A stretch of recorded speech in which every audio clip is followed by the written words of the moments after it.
It all began in Greensboro, in a small room at a small inn on a spring day in 1953. The Atlantic Coast Conference was born. 8 schools with a simple yet challenging agenda to field the most competitive college athletic teams anywhere. The following spring, the fledgling alliance would host its first basketball tournament with the goal of crowning a conference champion, but with an eye toward creating an athletic event unlike any the world had ever seen. Over the years, the tournament grew and the conference grew, spurred on by great competition, but more importantly, by great fans. And now this annual rite of passage has become basketball's crown of crowns, to be worn only by the best and most battle-tested. ACC Tournament is the collegiate postseason championship tournament. The only thing I compare it to is the Final Four. Just a special, special atmosphere. Special players, special performances, special teams. Tradition, pageantry, excellence. I don't know that there's a tournament in the country that has the amount of buzz that this tournament has. So I think to the fans that have really followed the league over the years, it's a special time for a lot of people. The ACC Tournament is a celebration. It's a celebration of not an individual school's basketball, but our conference's basketball. But despite the success, despite the recognition and nationwide acclaim, despite all the branching out the league has known, the ACC's roots remain firmly planted in Greensboro. And so it was in March of 2006, the ACC Tournament came home to Greensboro.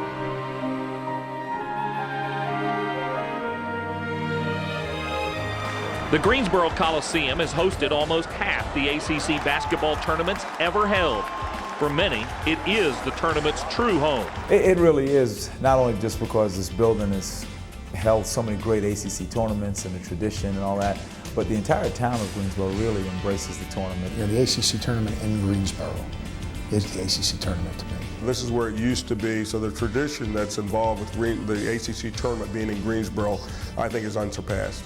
The Greensboro people just open up their arms and say, you know, come on in, we love you, let's enjoy this, let's have a great time. Greensboro's appeal stretches far beyond the coaching fraternity of the ACC. Few can deny the sense of tradition that exists when the conference comes home. There's a certain passion and a love for basketball in North Carolina. The people really eat it, sleep it, drink it, and you can feel it, that unbelievable enthusiasm and energy. That backdrop of familiarity would ironically set the stage for some of the biggest changes this tournament has ever seen. 2 coaches would be making their initial appearance in this 53rd edition of the ACC Tournament. And there would be a 12th seed for the first time ever. That's because the ACC's newest member, Boston College, would be making its debut. The Eagles made their presence felt even before arriving in Greensboro, earning the number 3 seed and a first-round bye, prompting a little history lesson from the ACC's newest basketball fans. You have to remember that basketball was invented in Massachusetts, Springfield, Massachusetts, not in North Carolina.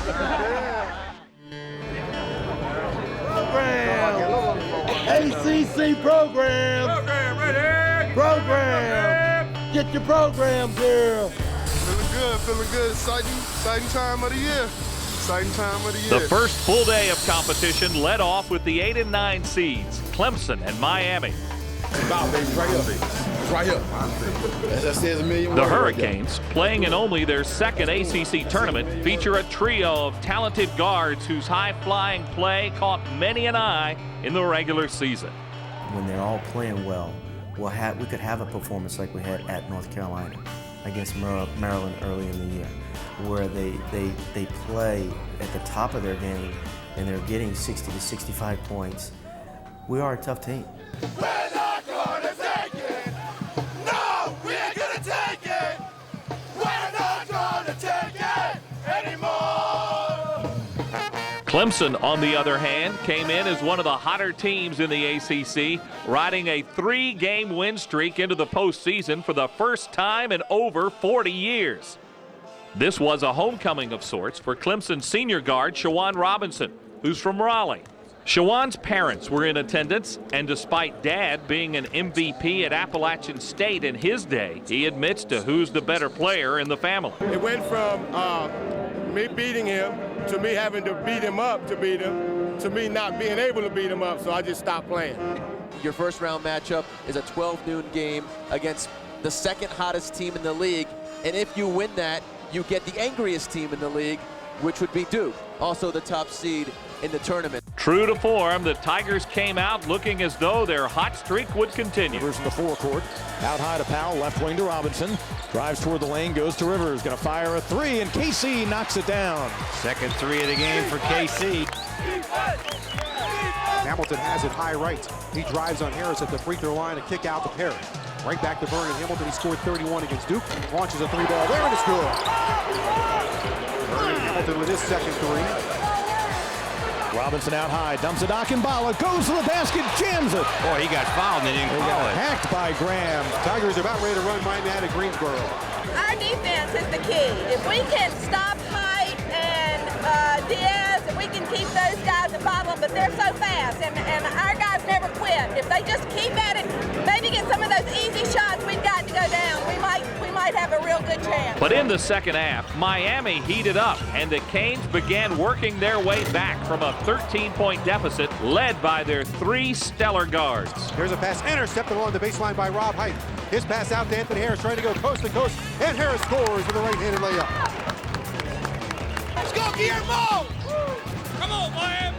Left sideline Diaz. Stop and go against Rivers. Baseline left, up and under, and scores! Off the glass, accelerating to the rim. Come on, Canes! Then, with less than a minute to go, Miami took the lead on a clutch three-pointer. Made not by one of their trio of stars, but by a guy who had made only one tray since the end of January. Freshman Denny Clemente. For the lead, got it! A three-pointer by the freshman, Denny Clemente! Miami leads by 2, 62-60. The Hurricanes would hold on for the school's first ever ACC tournament win. A milestone victory for head coach and North Carolina native Frank Hayes. I'm so proud of how your resiliency was unbelievable. And, you know, we kept getting breaks, we missed some layups, we missed free throws, and you stayed with it. That shows some maturity, and that shows that you guys really want to do well in this tournament. And I'm proud of you, proud of each and every one of you. Welcome to March Madness. For Clemson, it was a sudden end to what had been a great stretch run. We've been in situations where we've gone overtime with an awful lot of good teams. And here's another close game today that didn't come out our way. And so we're right there. We just got to continue to work and continue to build so we can get over the top. Miami's reward for their hard work? A date in the quarterfinals with #1 seed Duke. Watch out, JJ. We're coming, JJ. Coming, JJ. After this, JJ, you're on. So this what you come. This why you got on weight jersey right here, baby. I'm playing this right here. This is what it's all about, young. It had, by all measure, been a down year for Wake Forest, culminating with the dubious honor of being the ACC tournament's first ever 12 seed. But Wake had ended the regular season with a surprising upset of top 25 ranked NC State, proving that despite the season's struggles, the Deacs never, ever quit on themselves. To have a precipitous fall such as this, it's difficult, but again, I'm proud of the way we've battled every game. We've been in just about every game. We just haven't found the wherewithal to win some of the close games. Go Deacs. It's not over yet. The Wake faithful as well were optimistic. The Demon Deacons would take on the 5 seed, the surprising Florida State Seminoles, boasting the third most conference wins in their ACC history, and fresh off an early March win over top-ranked Duke. I'm proud of the fact that the youngsters have followed our instruction. They have developed a belief in themselves and our system. We've had to overcome a mindset. We've had to develop some unity and togetherness and spirit that will allow you to get better with this game. The Seminoles came in riding the hot hand of junior Al Thornton. The second team All-ACC forward had an amazing year. In fact, his numbers this year exceeded those of his first 2 seasons combined. Al's had an outstanding year, but I think he reflects the attitude of the entire team because he's been such a effort guy. You always want to see great things happen for guys who give tremendous effort. Those tremendous efforts were apparent in the first half as Thornton's 11 points propelled the Noles to an 8-point lead. Into the corner, jump shot by Al Thornton, bullseye! Thornton buried it from right in front of the Wake bench. It was a physical first half of basketball. Gray dribbles, attacks, near steal. Oh my goodness, Alexander Johnson. He came flying around a screen like a bulldozer and flattened Justin Gray, who was down and hurting. FSU also got great effort from sixth year, that's right, sixth year guard Andrew Wilson, whose injury-plagued career has had him in the ACC longer than 8 of the 12 current head coaches. Ball is on the deck and Eric Williams battles for it, battles for it, battles for it, battles for it. Ball taken away by Wilson. But Wake Forest was not yet ready to concede their season. Come on, fellas. Led by their standout senior trio of Justin Gray, Eric Williams, and Chris Ellis, the Demon Deacons began to come back. Ball knocked away, it's on the floor, picked up by Justin Gray. Left side drive by Drum, can't get through it. Lowry, nice little handoff to Williams, who flushes 45-36. Lob into the inside, ball deflected, stolen by the Deeks. Here's Wake with a loose ball. Gray comes racing past the line. He'll stop, he'll jump, he'll shoot, he'll score. Gray hits it. He's got 12, the lead just 2 at 54-52. With Justin Gray providing heart and committing only 1 turnover. Timeout, Florida State. And Eric Williams dominating the paint. Wake went on an 11-5 run, punctuated by a Chris Ellis 3 that gave Wake the lead for good. Leaves his feet, comes near side. Ellis for the lead. 3 ball. Got it! And for the first time today, Wake Forest leads at 61-59. Ellis's 3rd 3 in the ball game. With 9, with 8, Deeks have come from 12 down, and Wake is going to win it over Florida State by a final score of 78-66. Many times throughout the course of the year, we could have sort of started mailing it in once we were irrelevant in terms of the ACC race. The kids didn't do that. I think they have a genuine affection for one another. They want to continue to play. And again, we get to fight another day. We got the heart. We got the know-it-all to want to play hard, to want to win. It's not like we don't want to win, but I think that's tenfold now, because if we lose, that's it. Our seniors don't want to go home yet. Go, fellas. Wait, 1, 2, 3. Wait. Way to play hard. Way to play hard. As tough a season as Wake Forest endured, it paled in comparison to Virginia Tech's, a cancer-stricken teammate, coupled with deaths in 4 different players' families during the season, had the Hokies playing with heavy hearts for most of the year. And as 10th-seeded Tech rode the bus for the ACC tournament to play 7th seed and cross-state rival Virginia, head coach Seth Greenberg reflected on the adversity his team faced this season. That's right. These kids have been through a lot during the course of the season, and I think they're excited about kind of a second season and a fresh start. We've had 2 really good days of practice, and now it's in the players' hands.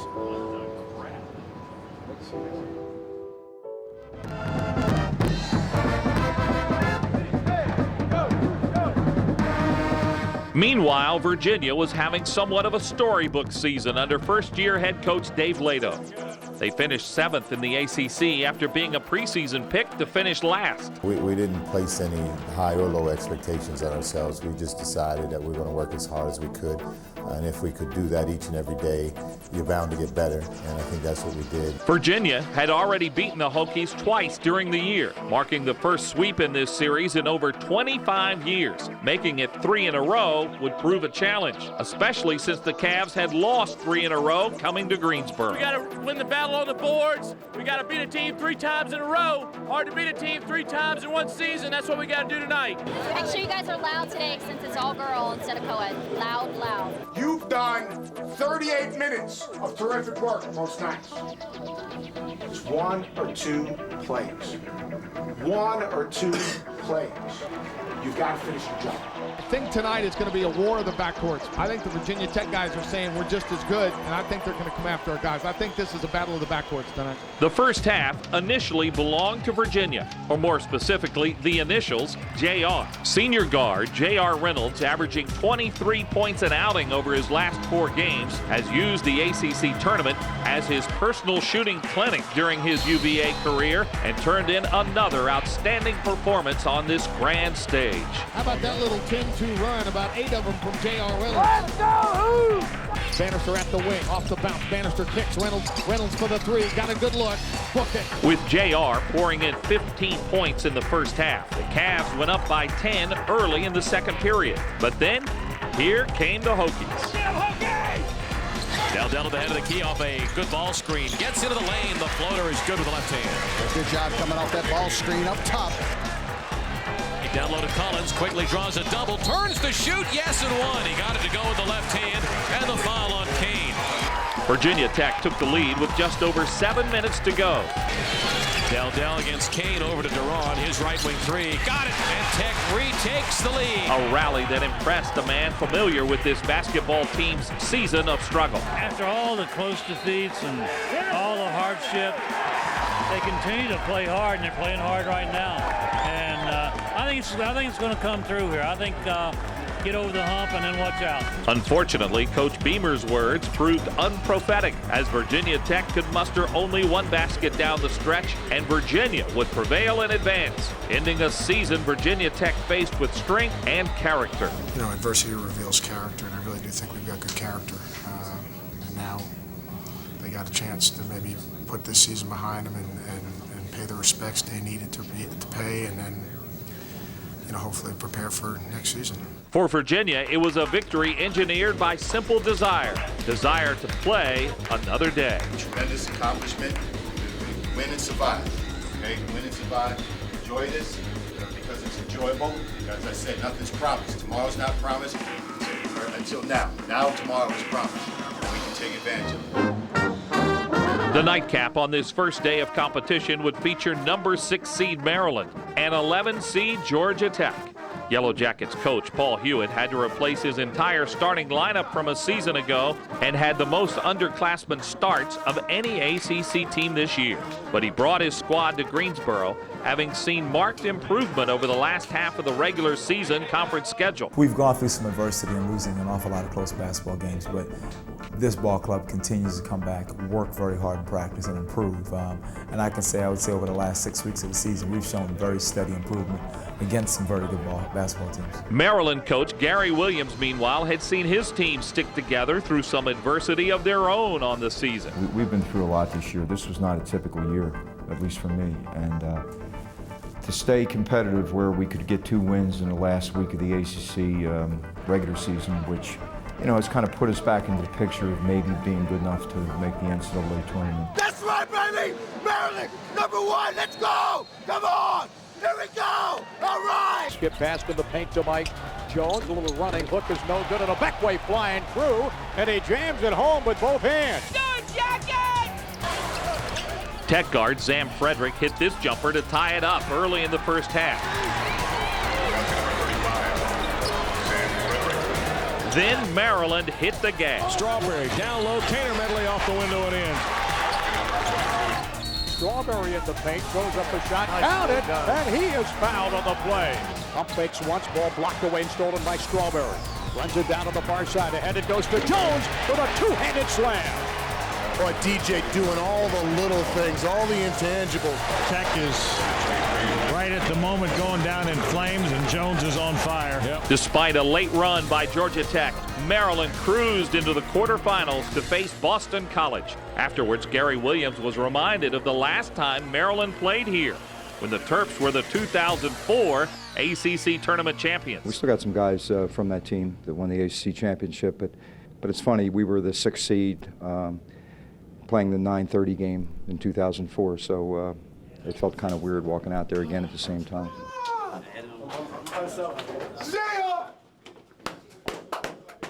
Friday arrived with tournament talk and tailgating in full swing. What you cooking? Man, I'm cooking barbecue and chicken, all kinds of good stuff here. Is this fuel for which team here? We're all light blue, man. We're the sky, man. What you talking about? We're going to put the squeeze on this guy right here. We're good friends. We get along fine. This year we'll pull for state a little bit, but you know. And we'll pull for Carolina but not a much. little bit. We'll pull for Carolina a little bit. Never for Duke. Never.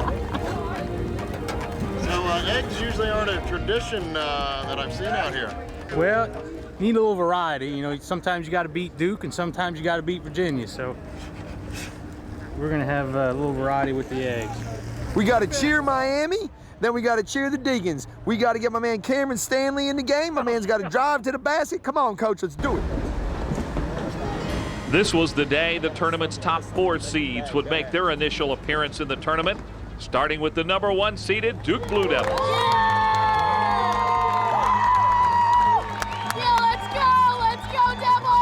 Part of that enthusiasm is no doubt due to the fact that for the first time in over 50 years, Atlantic Coast Conference fans will get to watch the ACC's all-time leading scorer in the ACC tournament. But according to his coach, what makes Duke's J.J. Redick great is more than just his scoring ability. You know, when the game is going on, he's involved with everything: offense, defense, leadership. How do we win? What do you want, coach? You know, he's one of the best to ever play in our conference, and a few of his great moments have been in this ACC tournament. Duke enters the 2006 tournament on an unprecedented run. 8 consecutive appearances in the championship game with 6 titles over that span. Trying to keep them from a 7th would be the Miami Hurricanes. Let's go! Let's go! Let's go! Let's go! Let's go! Let's go! They were fresh off the school's first ever tournament win, and they possessed the ACC's stingiest defense. Well, we're playing great defense. I mean, we lead the league in points allowed, and that's given us a chance. That's something I've been really proud of, the fact that we've gone in each game and held our own from a defensive standpoint. Speaking of holding their own, the Hurricane fans were out in force in Greensboro. We need our players to play up to their potential. Even though they're playing injured, I think they're going to pick it up a level today and surprise Duke, who's overconfident as usual. Only at the ACC where you see Carolina and Miami sitting next to each other rubbing noses. Don't be ashamed of it, baby. You got to go against Duke, one way or the other. The Canes would need all the support they could muster against the ACC's top scoring team, one that had a 24-1 record in this tournament since 1999. And Miami went right at Duke from the opening tip-off. Guarded very tightly by Nelson. Angles left side. Rob Height driving on Redick. Goes baseline. Comes up firing and scoring. Rob Height gives Miami a 2-point lead. Redick from way out. He lost the ball. Diaz scoops it up. It's Diaz against Redick. Diaz lays it off the glass and scores. And Miami regains the lead 20-18. Miami's heralded guard tandem of Guillermo Diaz and Robert Height were the game's only double-figure scorers in the first half. Yet Duke had the lead at the break, and despite missing his first 4 shots, J.J. Redick was about to start feeling it. Brings it back out toward the top of the circle, gives it off to J.J. Goes around King, baseline, ball away, got it! J.J. Redick. The pass comes out to the top with Nelson, who's on the right wing, back in the right corner. J.J. shot fake, dribble, jumper from 3, got it! J.J. Redick gets his 5th three-pointer of the ball game. Meanwhile, the Devils were getting stingy on defense. Gets it in underneath, knocked away by Shelden Williams, picked up by Greg Paulus. Great defensive play by Duke. In a game that would go right down to the wire after 17 ties and 26 lead changes. Hyde with a slam dunk! Oh, the alley-oop! And with less than a minute to go, it was time once again to go to J.J. Pull-up jumper, got it! 19 feet away. ACC Player of the Year hits the dagger when he needs to, gives the Blue Devils a 3-point lead. It's basically off a set play, but they read it, and so it just came down to really just making a play off improvisation. And Diaz cut me off when I tried to drive middle, and so I just put it behind my back, and I got him off balance, and I was able to pull up. Duke earned a 4-point win, while Miami earned a lot of respect from their opponent. You know, they were up, spirited. Yeah, I thought to myself, uh-oh. You know, they're not tired from yesterday, you know, and so they played like that the whole game. They're a really good team.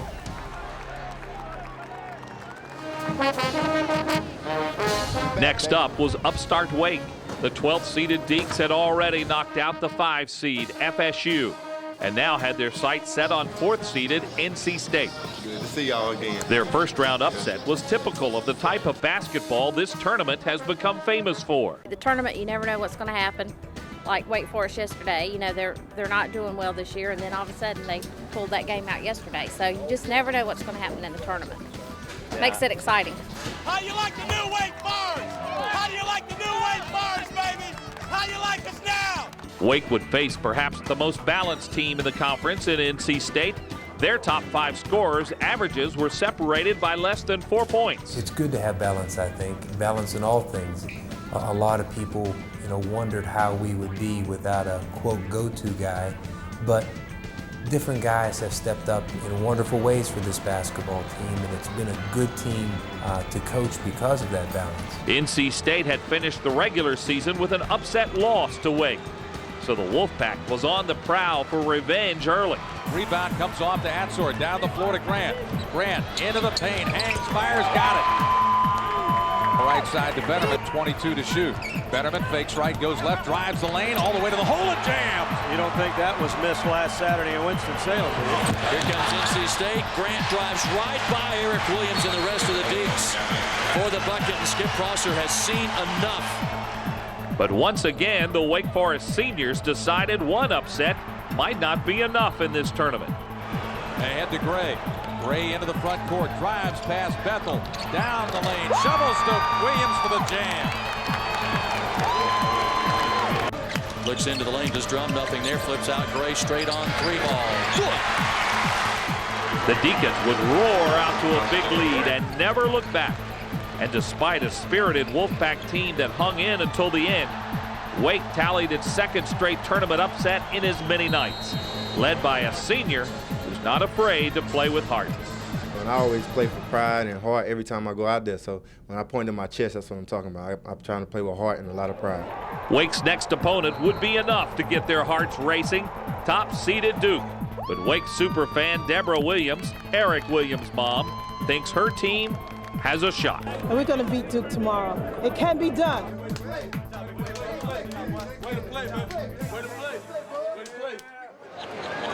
There you go, go Heels! Yeah! The next quarterfinal game saw the Greensboro Coliseum turn a distinct shade of blue, and the Tar Heel blue had been red hot over the last month of the season. Roy Williams and his young Tar Heels entered the tournament with a 7-game win streak and a handful of freshmen who were impressing a lot of ACC Hoops fans. None more so than the guy they call Psycho T. Tyler Hansbrough had a freshman season like few in this storied league have ever had, culminating not only with ACC Freshman of the Year honors, but also by becoming the first freshman in ACC history to earn a unanimous All-ACC first-team spot. Probably as good a work ethic as I've ever seen on a freshman in college basketball, and a focus to be the best player he can be day after day after day and never hitting the wall is the thing that's been amazing to me. Trying to cool the heels would be the Virginia Cavaliers, who boasted their own All-ACC first-teamer in guard Sean Singeltary. That's the first Cav to earn that honor in over a decade. He embodies what we want from all of our players, a feistiness, a tenacity, a never-say-die attitude, a guy that wants to show up early and stay late, a guy who wants to improve, and does it without a whole lot of fanfare. He doesn't, no ego involved. There's no hidden agenda other than him wanting to be the best that he can possibly be. The Tar Heel faithful had turned out in mass, but none could match the passion, the heart, or the accessories of North Carolina's beloved Mrs. O. Let's go defense! The Tar Heels' most ardent fan. I got married in '72 and I haven't missed a game since. I have been to every ACC tournament and I have not missed a home game. It's so exciting. People don't realize that it's like a party going on. But I come here to root my team on and to make sure my boys are doing well. Well, from the opening tip-off of this one, it appeared the Cavs were going to be the ones doing well. Here comes Singeltary back to the offensive traffic. Gives it out. Joseph for the ball fake. Pulls in. Back to Singeltary for the three. Book it. Sean off to a great start. The first 5 points for the Cavs. Green at the wing, and Reynolds has got him. Skip pass thrown away. Mamadi picks it off. D on the other side. Reynolds. Cavs with numbers. He spots for the three. Bullseye. Nice transition. Very cool, calm, and collected J.R. Reynolds. But as they had done so many times before, Carolina's freshmen got the Tar Heels rolling. Ball inbounded, Hansbrough down, up, scores and foul. Frazier on the right side, looking for Noel. Bounce pass to him in the right corner. Now Green in the lane, got three, up off the glass, good, Danny Green. Quite a move. He snaked his way in between two defenders and kind of jumped between them. Despite being down at the half, one particular Cavs fan was confident of a comeback. We're playing pretty good stop defense. We probably need to spread the scoring around a little bit. Singeltary and Reynolds have done a fantastic job for us, but if we could get a few more points from a couple of the others, that would help. Virginia did indeed mount a charge in the second half, but this time it was UNC's upperclassmen answering the call. Kane blocked by Hansbrough. Off to Thomas. 3-on-1 break. Terry on the drive. Scoops it up good. Pretty left-handed shot there by Terry. Noel with a rebound. Outlet to Thomas. Over to Wes Miller. Here goes Wes on the drive. Layup good.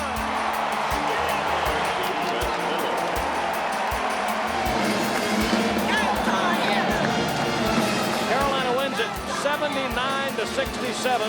And we'll be waiting on the winner of Maryland-Boston College tomorrow afternoon.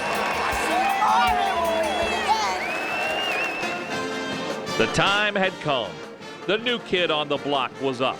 Now, the Boston College team was already familiar with the ACC style of play coming into Greensboro, but the Boston College fans had yet to experience a phenomenon unique to this event, a full-blown tournament tailgate. Well, we haven't quite had this warm of weather for basketball, so we haven't been able to tailgate up in Boston. So it's great being outside in 80-degree weather. We haven't really had that. I think we have snow up there right now. We haven't been to too many football games in shorts, so needless to say, coming to a basketball game in shorts is great. So. And of course, what tailgate is complete without a little trash talk? Like another eagle wing. Got some more eagle wings here. Chicken wing. I'm all right. Eagle, is it? Big East is cute and it's nice and everything, but welcome to the ACC. That's what we got to say. This is big time. Bring your A game and don't win the tournament yet. I'm a turtle amongst eagles. Despite the good-natured ribbing inherent in all ACC rivalries, BC fans were quick to embrace the greatest event in the greatest conference in college basketball. You know, I've heard a lot about ACC tournament basketball over the years, and it's exceeded all my expectations. Just fantastic experience. Whether we win or lose, this environment is beyond belief. This ACC atmosphere puts everything else to shame. The enthusiasm in the building, the excitement, the support for the teams, I've never seen anything quite like it. It's as special as they told me it would be. Come on down, Boston. Come on As down. for the BC team, Al Skinner's bunch arrives as the number 3 seed. Not bad for a team that started 0-3 in the conference. You know, we just needed to consistently play the way we wanted to play and instill the way BC basketball should be. And we weren't doing that. And for us, it was a matter of playing the game for 40 minutes. So I think we've kind of settled down. And, you know, fortunately, our style of play allowed us to win our share of ball games. Come on, strong. Let's go. 1 on 3. 1, 2, 3. The first ACC team to beat Boston College this year, their quarterfinal opponent in the tournament, the Maryland Terrapins. The Terps had dispatched Georgia Tech the night before behind a typically outstanding effort from senior Nick Kaner-Medley. You know, he just wants to win, and I think that's the most important thing, where if the other players see that he wants to win, then it gets contagious. And you need somebody to step up like that. So the rematch was set, and this new heavyweight contender came out swinging. Craig stops, looks now for Dudley. Open 3 left side. Nothing but the bottom of the net for Jared Dudley. Eagles in front 7-0. Right sideline Dudley. Right block is Craig Smith. Right sideline. Dudley trades the 3 for the right side. Ladies and gentlemen, the Eagles putting on a clinic in front. 17-2 with 15-12 to play in the first. Rice finds Craig Smith left of the key. Now for Rice, right wing for 3. Counted for Tyrese Rice. Hits the 5th 3 for Boston College. Has 7 points off the bench. Just in the lane. Cross-court feed stolen there by Craig Smith. Craig off the dribble. Drives and dunks it with authority for Craig Smith. Wow! BC served notice. Despite the novelty surrounding their first trip to this legendary tournament, they were here to win. I'm glad to be here. It's great. It's got tremendous tradition and history, but we've competed at this level before, and so I don't know why a lot of people were suspecting that we were going to have problems here. I'm not saying we were always going to win, but we were always going to compete, that's for sure. Go BC, go Jared, go Craig Smith. Let's take the ACC tournament title home. How does it get better than this? BC! All right! The semifinals of the 2006 tournament featured the top 3 seeds and 12th seeded Wake Forest. Number 12! While able to keep their perspective, and sense of humor. Wake fans were certainly not without hope in the semis. First time the Deacons have won back-to-back ACC tournament games since 1996. Y'all remember what happened? You can look at our Raptors to find out the outcome of that one. Tie-dye Nation! Tie-dye! Yes, the tie-dye nation was out in force, which, by the way, is definitely one of the more unique fashion statements in the fan culture of the ACC. But ask the multitudes of the multi-hued how this visually vibrant tradition got started, and you get a rainbow of answers to match their wardrobe. You know, it started a few years ago with Chris Mack, who was an assistant coach. Was wanting to come up with a way to get the fans into the game and came up with the tie-dye nation. The marketing department decided that this tie-dye look would really kind of create more unity among the entire student section and the band and everyone. And so we just kind of all got tie-dye. I guess the student section started that a few years back, and I'm not one for t-shirts really, so I've just gone in for a baseball cap and a tie. Let's go out here and play hard as we can, man. Let's go out here and shock the world, man. Wake on 3. 1, 2, 3, wake. If the tie-dye nation was to advance in this tournament, they would have to get past number 1 in the nation, the Duke Blue Devils. This game would feature a marquee matchup that sounded more like a cage match. Big E versus the landlord.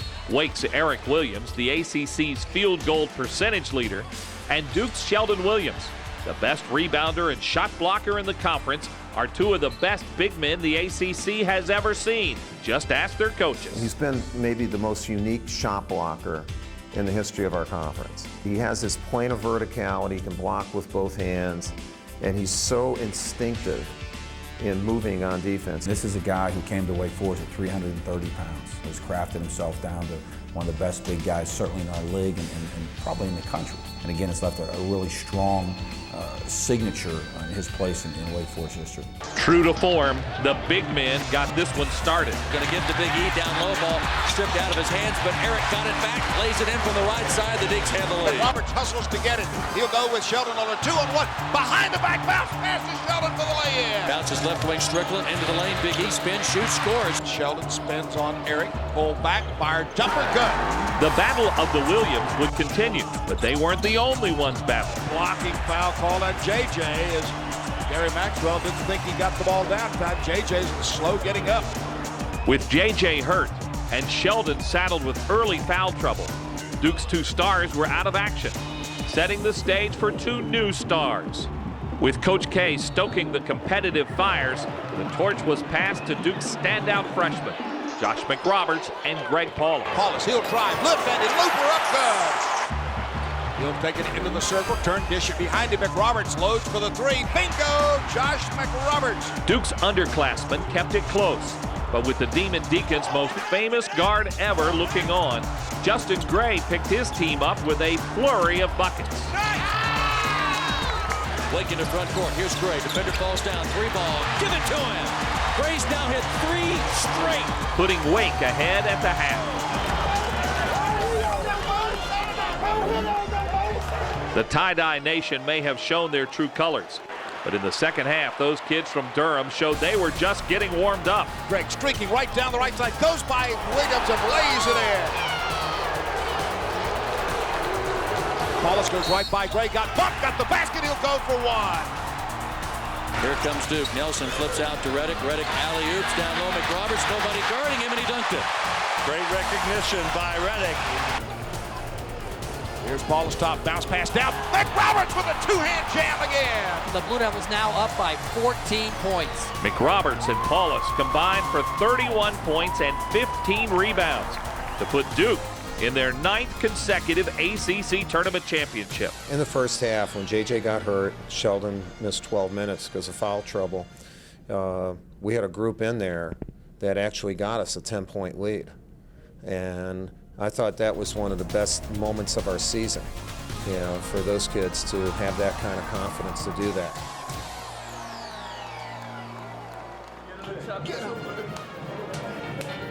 The second semifinal of the 2006 ACC tournament featured arguably the two hottest teams in the league. Boston College came in having won 9 of their last 10, while North Carolina had won 8 straight and 11 of their last 12. And while all eyes at UNC were usually focused on standout freshman Tyler Hansbrough, Those close to the program will tell you the leadership of Tar Heel senior David Noel had been equally impressive all season. David Noel's as good a leader as I've ever been around in college basketball. Each and every day he's not only come to do the work himself, but he's come to lead the other players and keep them focused throughout the course of the entire season, whether it's a regular practice or a game. Hands on three. 1, 2, 3. Yeah! That leadership usually starts at the top in college basketball, and Carolina is no exception. Just ask the legendary voice of the Tar Heels, Woody Durham. It's been remarkable considering what Roy Williams has done with the young players. And of course, the entire team doesn't have a chance unless it plays with passion and energy in every game.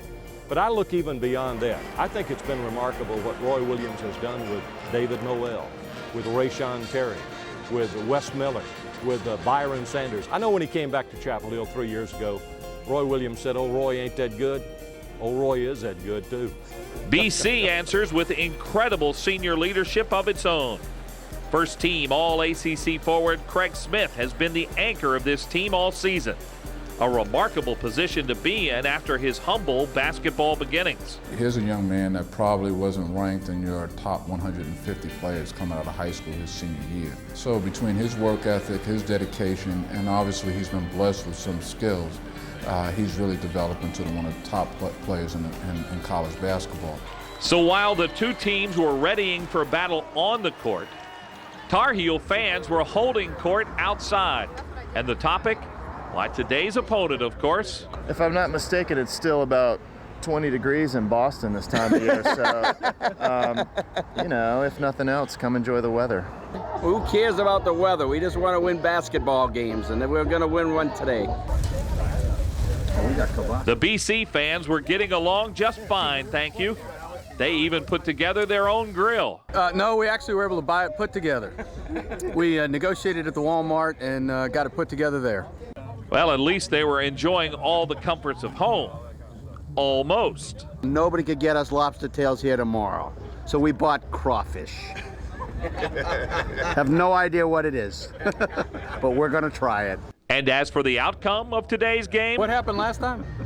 We came down to Carolina, right? Yeah, and we beat them here. We're undefeated in Carolina. Let's go Eagles! That's right. Coming into this game, the Eagles were a perfect 5-0 in the state of North Carolina this season.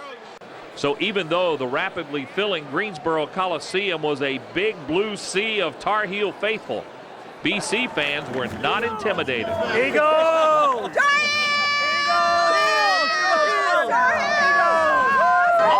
Oh yeah, all we see is blue, blue, blue, but that's all right, we're gonna pull it out tonight. And it didn't take long for their team to show they were not intimidated either. Shot clock at 10. Right of the key, Dudley, the step back top counted for Jared Dudley from three-point range. We're tied at 3. Marshall now enters left block. Craig Smith underneath, puts it off the window and in for Craig Smith. Cannot guard him today. Here is Hansbrough. Tried to duck it and the ball got blocked. But Carolina was not about to let its hot streak cool off. Watch this. Slammed it. Wes Miller getting by Craig Smith outside. They put some big guys on Miller. Here's another three. Good. Here's Green working right side. He'll look for Noel. Gets a high post to Frazier. Frazier drives. They left him alone and nobody covered. And Al Skinner is irate. Now for Tyrese Rice, guarded there by Miller. Tyrese to the forecourt, pulls up right side for the 3. Count it for Tyrese Rice. Nothing but the bottom of the net for Tyrese Rice. Halftime found BC with a slim 1-point lead and with plenty of advice on how to handle the second half. They just have to keep playing like they have with a lot of heart, and they'll do it. I know they will. If they can just stay patient on offense and do a couple more things, getting to those outside shooters in North Carolina, I think they got a chance to win the game. Meanwhile, Carolina's #1 fan had her own opinion. They can really shoot the threes, and I think we've been sloppy, but we'll straighten up. We're going to win. Big play followed big play. Boston College built the lead. Count it for Sean Marshall. Nothing but the bottom of the net. Here's the pass down inside. Sean Williams for the layup, and it's an 11-point BC lead. But behind a partisan crowd and a revved-up coach, The Tar Heels close the gap. Bounce pass, Hansbrough inside. Caught up in the double team. Back to Frazier for three. Yeah! 70-62. 6.5 minutes to play. Now to Rayshon Terry. Terry, long outside three. Good! But they could never get close enough to pull ahead. In the end, the Eagles, in their first ACC tournament, were on their way to their first ACC championship game. The buzzer sounds and Boston College wins it. Craig Smith with his 15th rebound secures Boston College a victory over North Carolina and their place in the championship game tomorrow. Bring on Duke! There we go! Bring on Duke! See you Dukies tomorrow! Woo! As for all those Tar Heel fans, they were, of course, gracious in defeat. And they played a great game. They got a great ball club, a great coach. And I think that they're a great asset to the ACC. But they had a bigger problem. Who to root for in the final? The team that just beat you or arch rival Duke? That's tough. Probably BC. I'm a Tar Heel, and we're going for the Eagles tomorrow, baby! Eagles all the way! I pull for Duke when they're not playing Carolina. Welcome to the conference, BC. Go. It's all about heart, baby. One more to go. Thank you. Congratulations. Thank you.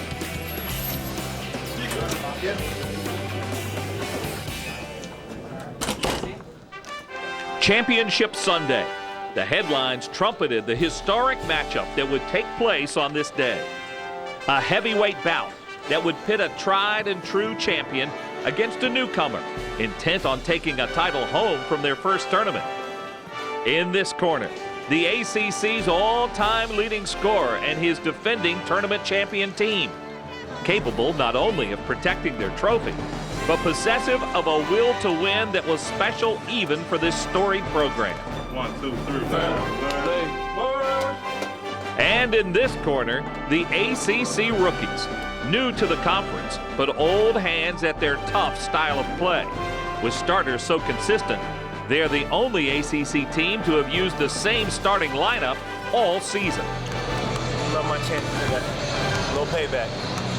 There might be some who were surprised at Boston College's presence in the final of their first ACC tournament, but you won't find any doubters here amongst the BC faithful. What you will find after yesterday's triumph over the Tar Heels is some Horse Hoops fans. Very hoarse, very tired.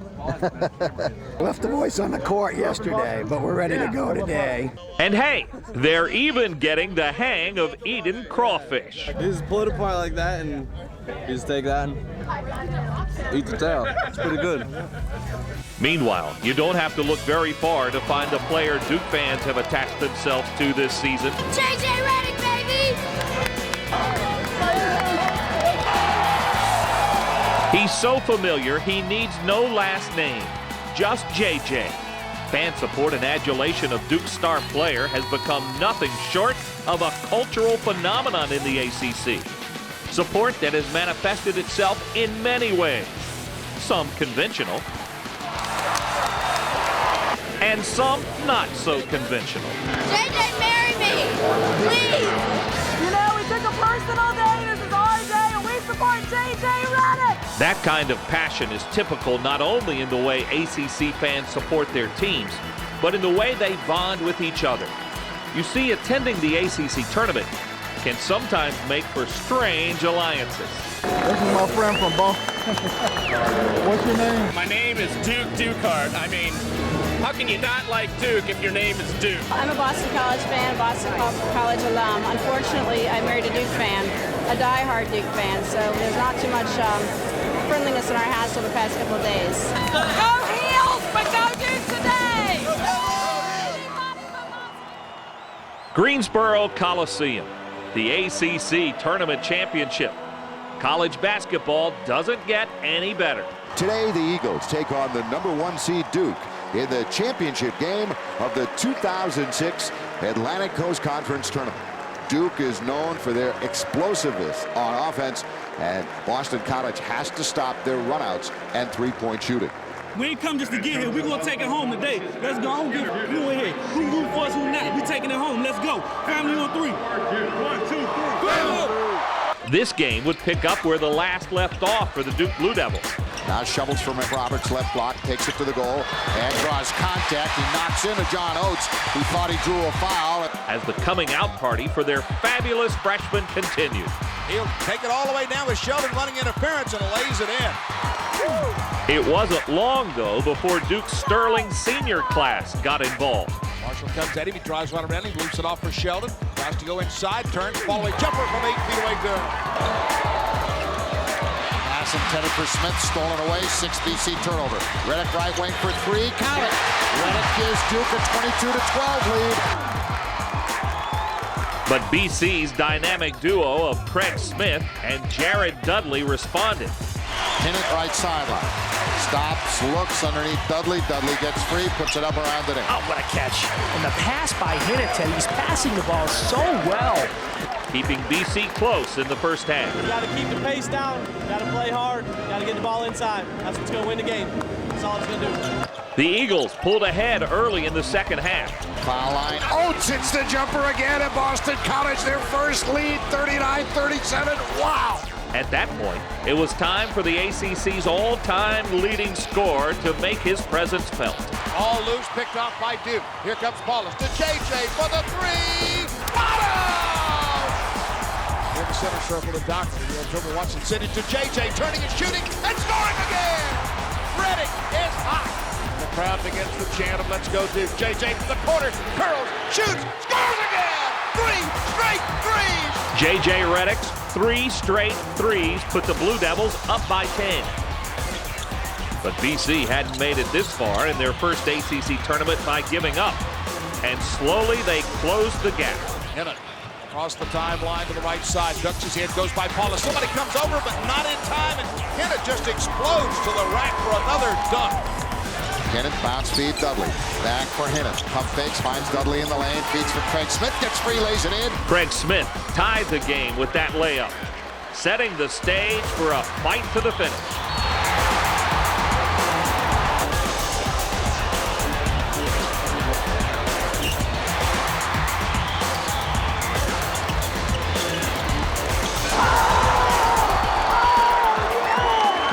Two minutes to play.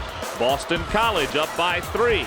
And as he had so many times before, the ACC's Player of the Year answered the call. JJ Redick gets a 3 from the left wing, and here comes Duke.